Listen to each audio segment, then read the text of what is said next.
market is really going to open up is when you have these like manufacturers that are like, wow, like we get good SEO now, we get inquiries from people that we've never even thought we would reach before, and now we can go into new international markets and sell, to all of these mom and pops in a way that's profitable.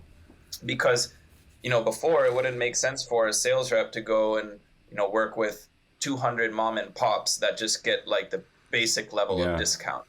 But, you can do that now and you see enterprise brands not taking their whole enterprise business online again, because a lot of it might still be in EDI and other custom platforms, but they're saying, hey, we'll create a big commerce site or Shopify site and pick up everything that our reps don't want because our product is great, right? We know we have a good product, and we're just not. That's an interesting angle.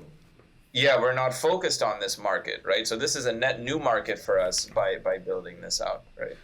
And going back, you brought back the sales reps, and a common objection. I don't know, I can find maybe a better word for that, but a common objection that we listen a lot from B2B merchants, or maybe the doubts that they're having when going online. In many cases, it's about average order value, right? Because they know that they get a seller on the phone, and they know there's a sales rep that's going to be constantly. I don't want to use the word upselling, but up value. Giving up value and giving more value and increasing that order. How do you attack that? And knowing that with the new tools that you're providing, you can personalize the experience more and more. How does that relate? And have you heard this objection before as well? So I just want to understand. So is the objection that the average order value is lower if they're purchasing online than if they were on the phone, because they can more effectively upsell? Yeah. Exactly. So I mean, there are tools. This is very difficult, by the way, and this is a challenge that all B2B businesses, whether you're a manufacturer, distributor, or other, are going to have, is on the product data, right?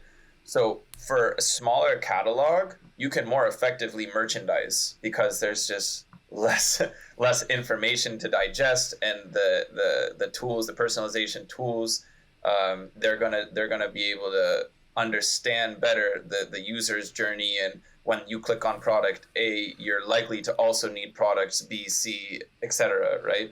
So I think a lot of these merchandising tools, when they're able to more effectively digest large catalogs, and then when the B2B brands also are able to provide more attributes. Okay. Like for a certain product, I take automotive, for example, right? If you know that part A requires part B in order to assemble on vehicle Z, right? Then great, you can put those two as related products, and then the upsell or the cross sell carousels will be down below, so that. Or you could say with product options, right? This is another one that's very difficult in B2B. So a lot of distributors, they just have the part number, right? But there might be a set of 20 or 30, it's called bill of materials, right? Yep. 20 or 30 parts that go into building one thing, right? So when you're merchandising that online, you put all those 20 parts on the same page, so you can go and say how many of each you need for your project. Or you're searching the catalog one by one and say, okay, I found this part, right? So I think it's a challenge from a technology perspective to replicate what a sales rep is already going to know from selling this product and having that industry knowledge for years and years and years, especially in more complicated fields. Like, we have some customers that are literally building like robots and, doing like, they're selling like hardware machines for welding, as well as like the software service that goes for all of the welders to create all of these different things. So it gets pretty complicated, and the more complicated it gets, the harder it is to effectively merchandise the same way that a human would, knowing like what you want to build or what your project is.